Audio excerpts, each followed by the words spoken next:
સાથે food processing ઇન્ડસ્ટ્રીને GST મોરચે રાહત મળી શકે છે. સૂત્રોના જણાવ્યા અનુસાર આગામી જીએસટી કાઉન્સિલની બેઠકમાં ફળોના રસ અને પેકેજ ફૂડ સહિત અનેક ઉત્પાદનો પર જીએસટી દર ઘટાડવાનો નિર્ણય લેવામાં આવી શકે છે.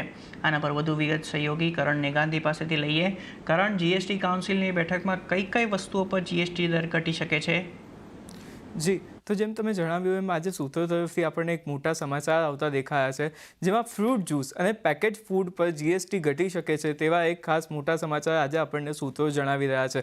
હવે આમાં શું છે તે વિગતવાર સમજીએ તો ફ્રૂટ જ્યુસ પર અત્યારે હાલમાં 28%નો જે મેક્ઝિમમ સ્લેબ છે તે લાગુ પડે છે જીએસટીનો, જ્યારે ફ્રૂટ બેઝ જે જ્યુસ ડ્રિંક્સ હોય છે તેના પર 18%નો જીએસટીનો દર લાગુ પડે છે. ને જો ડ્રિંકમાં જે ફ્રૂટનું પ્રમાણ છે તે 11% કે તેથી વધુ હોય તો તેના પર 28% જીએસટી લાદવામાં આવે છે, જ્યારે પેકેટ્સ અને રેડી ટુ ઇટ જે ફૂડ પેકેટ્સ આવે છે અને ડ્રિંક્સ આવે છે તેના પર આ દર જે છે તે 28% જીએસટીનો છે.